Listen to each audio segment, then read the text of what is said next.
foi um dia exaustivo de debates com os representantes das categorias, dos cabos soldados, sargentos subtenentes e do bombeiro militar.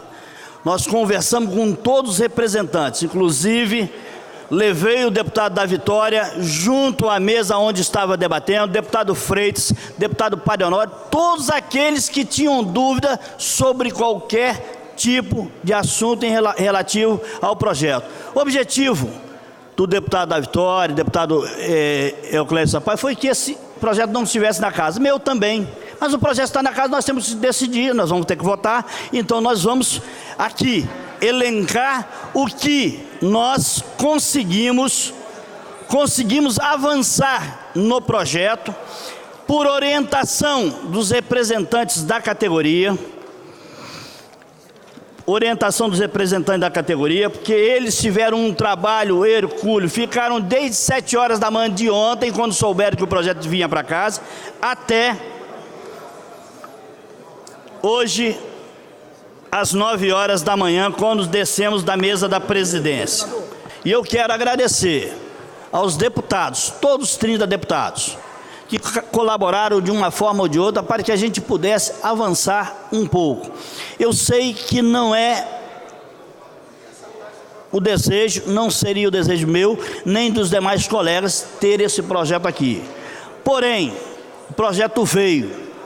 Nós fizemos uma construção no Ministério Público, que teve uma reunião ontem pela manhã. O Ministério Público ainda foi contra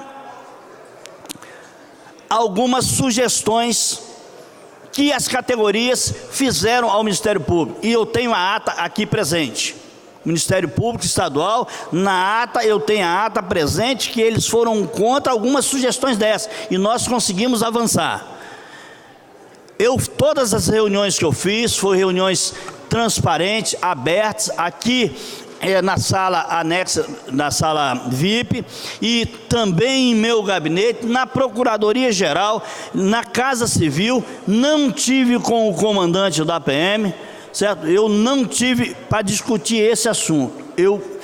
Chegou o projeto na casa, eu tomei a liberdade, enquanto presidente da Comissão de Segurança, deputado da Vitória, de chamar as categorias e conversei com Vossa Excelência, me perguntou como é que estava, se estava confirmado, estava combinado com alguém da associação. Eu falei, não, estou construindo alguma coisa que possa ser beneficiada para as categorias. No que eu pude contribuir, deputado da Vitória, deputado Euclédio, demais deputados, junto com os colegas, foi neste avanço, ligando para o comandante, ligando para o procurador-geral. Tem uma situação aqui que foi solicitada para atender a um quadro, que é o artigo 103 e o artigo 104, que eu vou ler aqui, que nós não conseguimos avançar porque nós temos um impedimento legal, que é a questão para o preenchimento das vagas que surgirem no posto de segundo-tenente, carreira de oficiais da administração, na data de publicação desta lei, até 25/8/2022. Foi-me solicitado que colocasse até 2025 para possibilitar novas promoções. Mas existe o limite constitucional que ele limita em 5 anos. Nós estamos em 2017, então em 2022 é o limite constitucional, portanto não podemos avançar nesse item.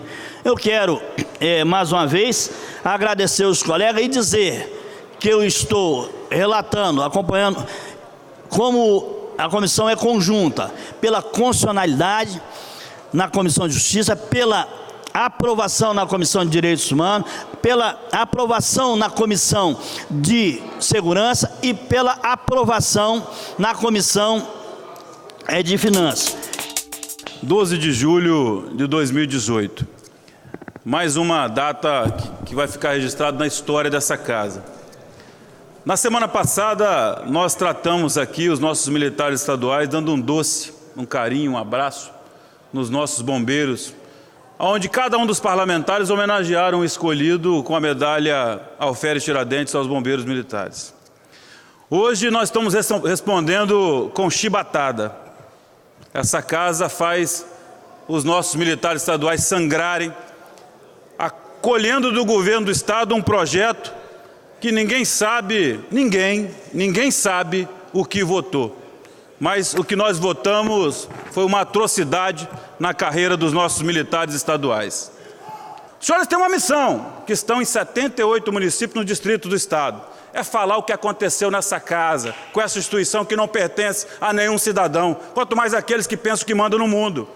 Ninguém manda no mundo sozinho. O poder do homem está na humildade, na capacidade de ouvir. Quando ele perde a capacidade de ouvir, é a decadência.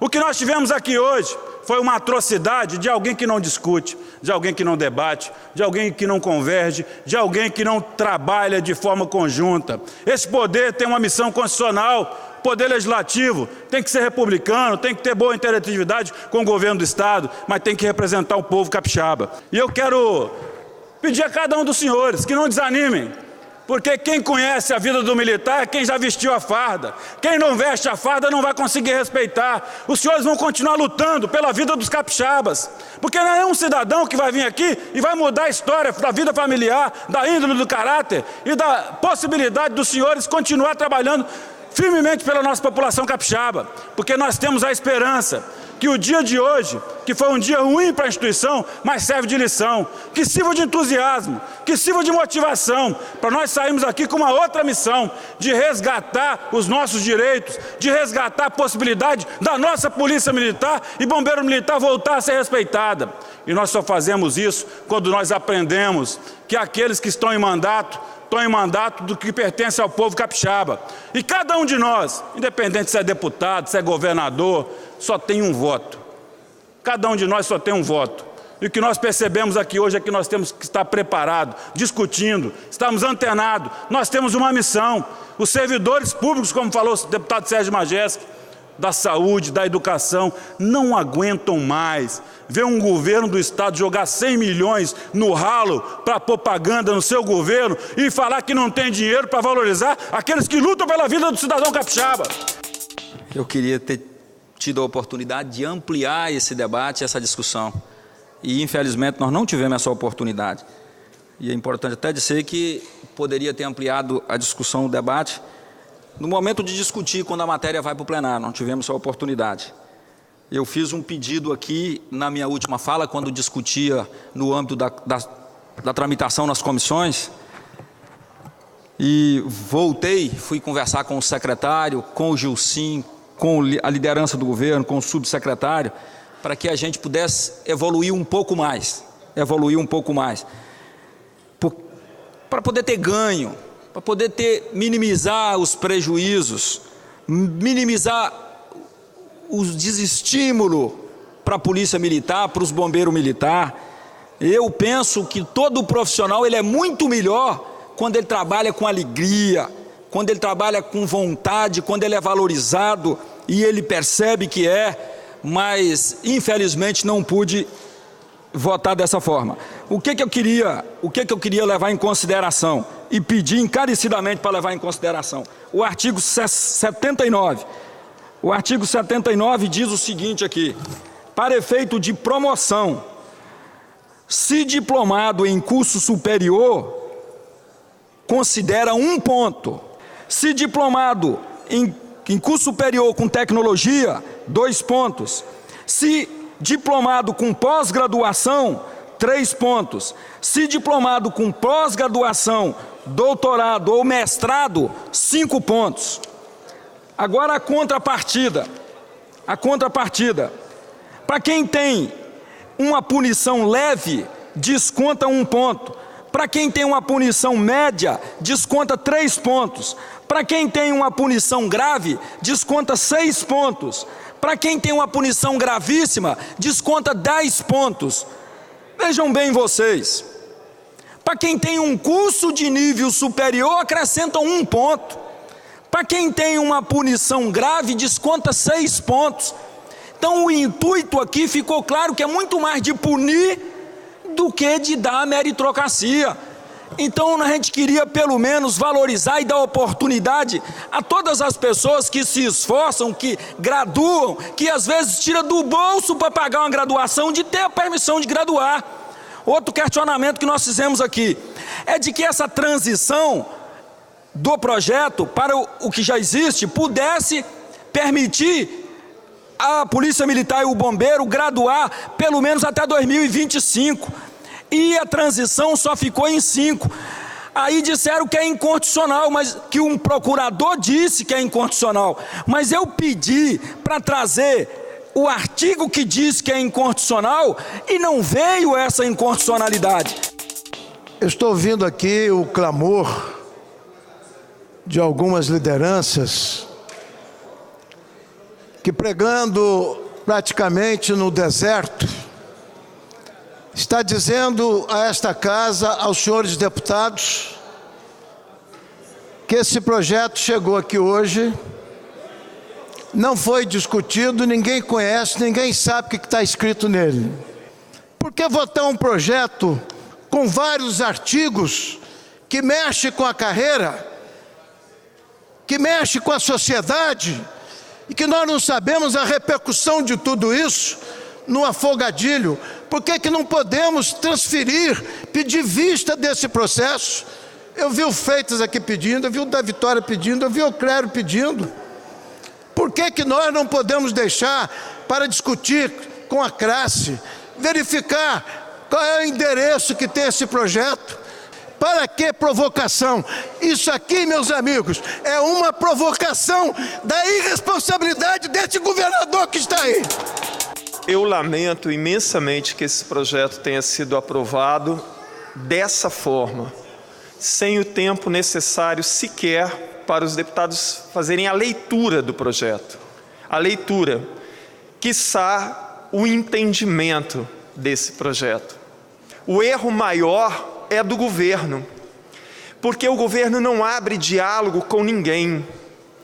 Pergunte àqueles que estão nos ouvindo, se você tem um parente que é da área da educação, ou da saúde, ou da polícia militar, ou da polícia civil, quais os canais de diálogos que efetivamente o governo abre para a resolução de problemas.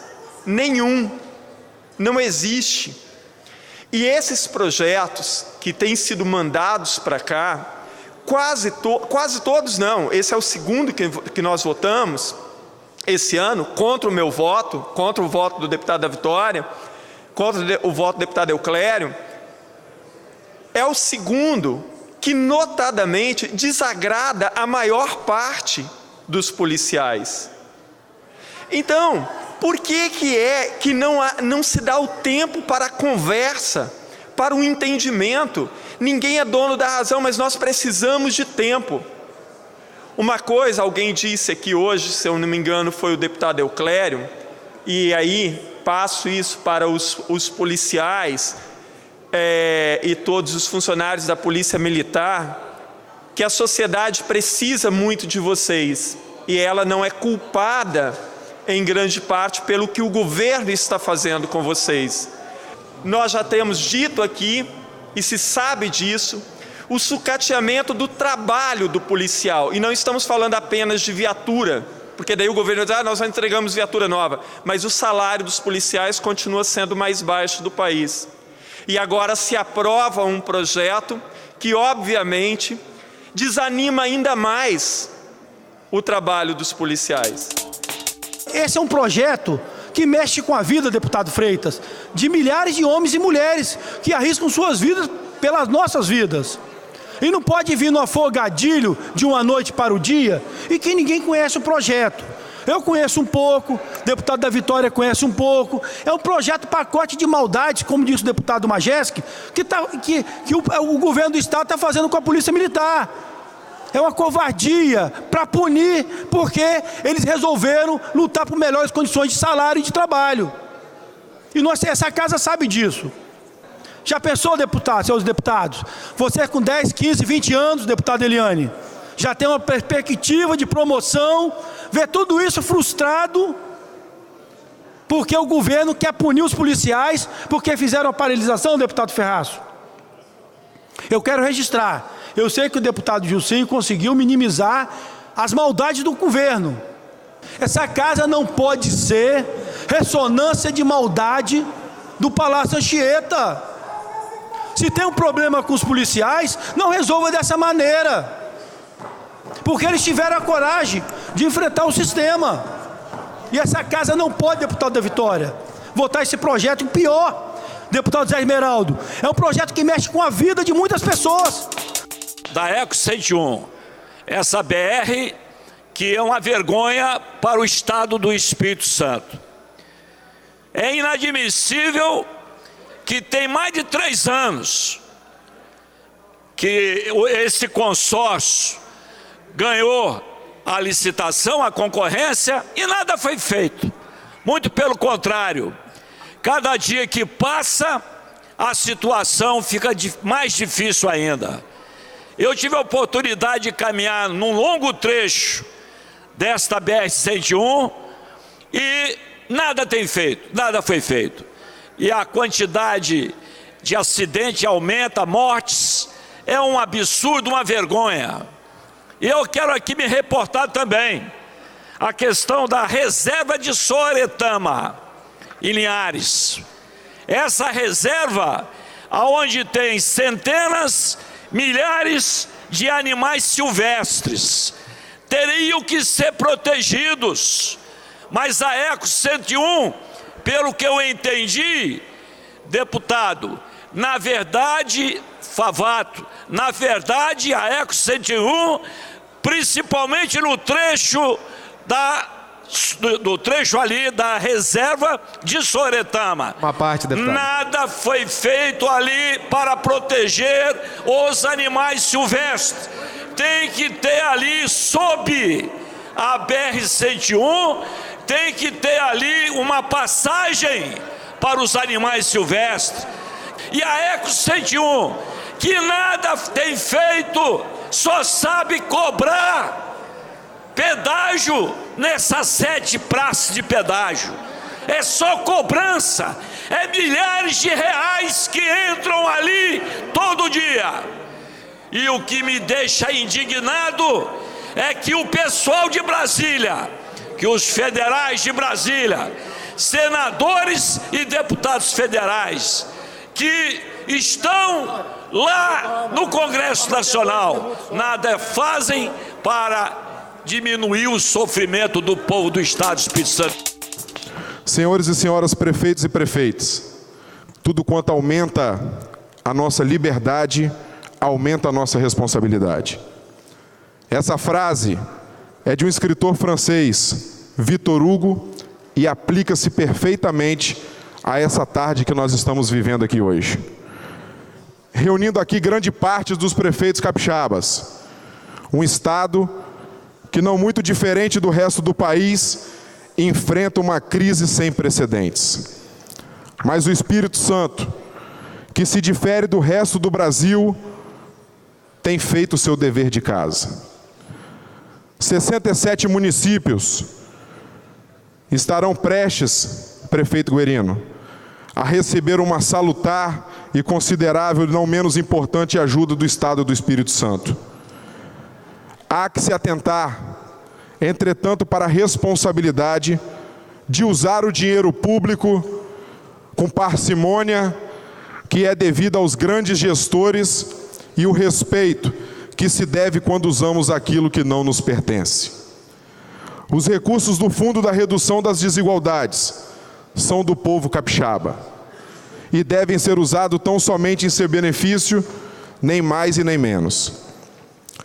Serão 100 milhões de reais, recursos provenientes dos royalties, que poderão ser aplicados em investimentos na área da saúde, educação, transportes, formação profissional e em tantas outras áreas essenciais para o funcionamento das nossas cidades. Administrar uma prefeitura é como cuidar da casa da gente. Quando falta dinheiro, é pé no freio e fazer mais com menos.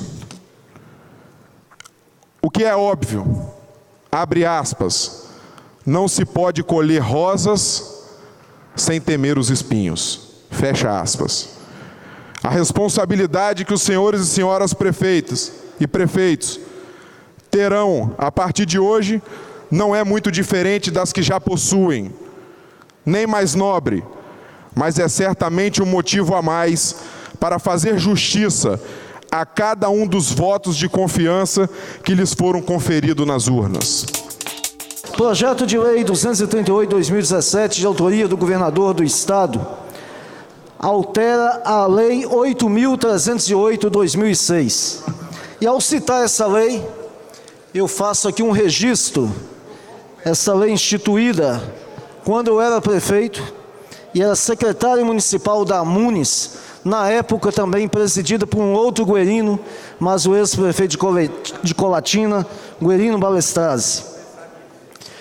Essa lei, ela é inovadora. Não há nenhum outro estado do país que possui um mecanismo dessa natureza.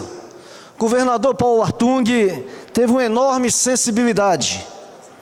Na época em que a receita do estado teve um acréscimo, em função da maior produção de royalties, em função de melhor cotação do dólar no mercado internacional, o governador teve a iniciativa de partilhar com os municípios capixabas 30% dessa receita, mas não fez aleatoriamente, fez vinculada ao fundo pela redução das desigualdades regionais, instituindo também que fosse aplicado para investimentos.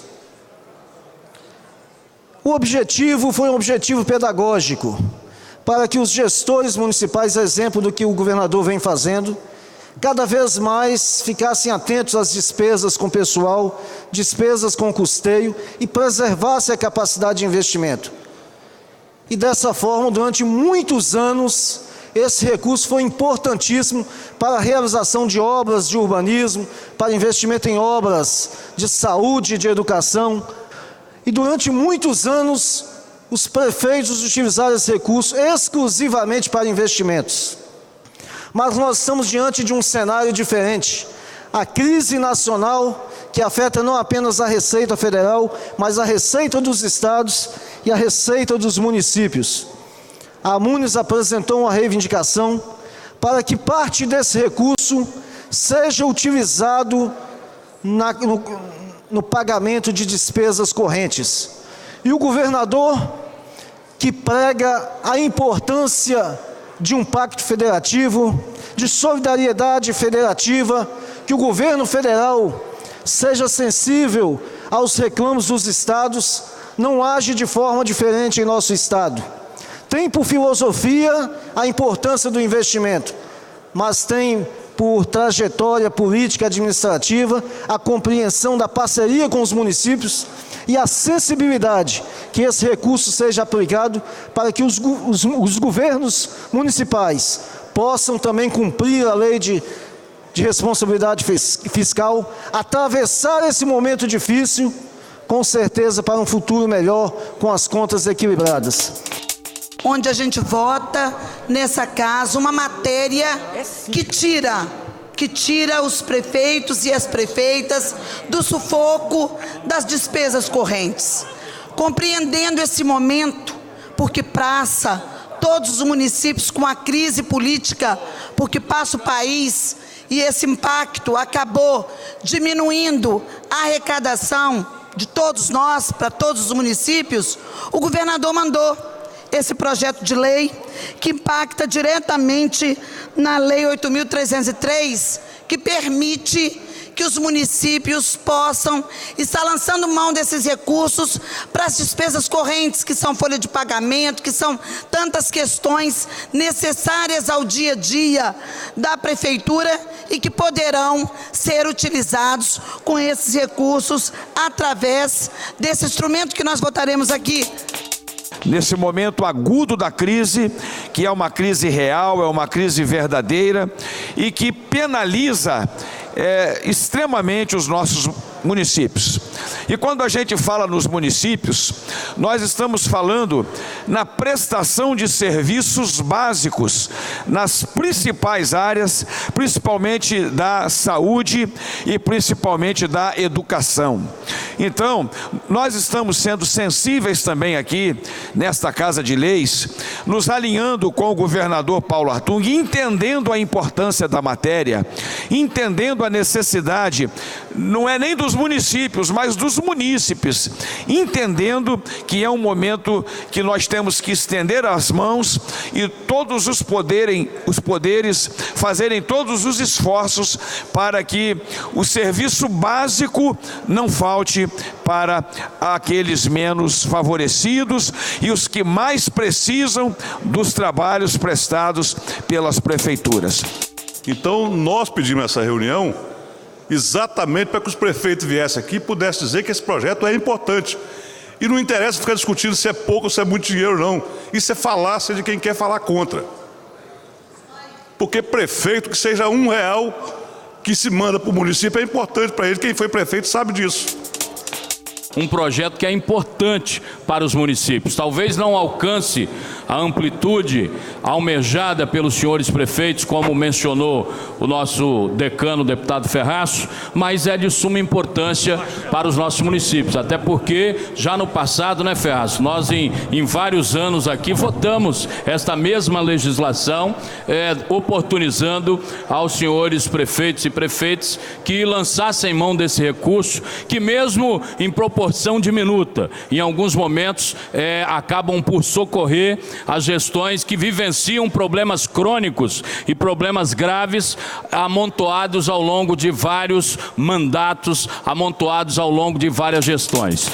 Os recursos de royalties, que devem promover desenvolvimento real aos municípios, deveriam ter só essa finalidade.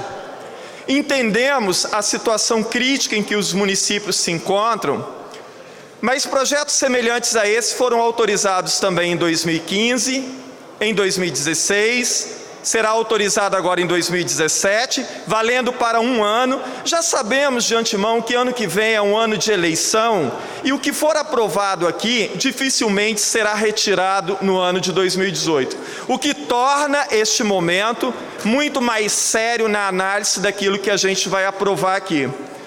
Nós apresentamos uma emenda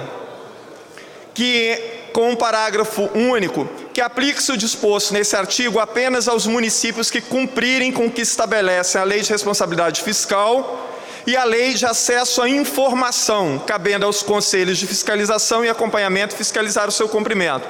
Recentemente, quando foi divulgado o nível de transparência dos estados brasileiros e dos municípios, várias prefeituras aqui do Espírito Santo receberam nota 0 em transparência.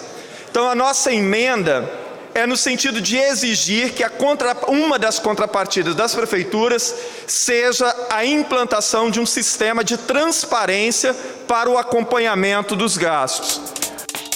Então, a Assembleia apresentou uma emenda assinada por todos os deputados, que ela diz o seguinte: prestar contas ao Poder Legislativo Estadual até o dia 31 de janeiro de 2018, ou seja, terminou o exercício financeiro, aí é encaminhado para esta casa a prestação de contas e a Assembleia Legislativa vai disponibilizar no site de transparência para que todo e qualquer cidadão, até porque se trata de recurso público, tenha a informação necessária aonde foi aplicado o referido recurso. A emenda visa meramente corrigir um erro da legislação anterior, que na verdade não é um erro, porque ela falava de 2 semestres e agora estão falando de 1, e o exercício financeiro é meramente, a sua conclusão é dezembro.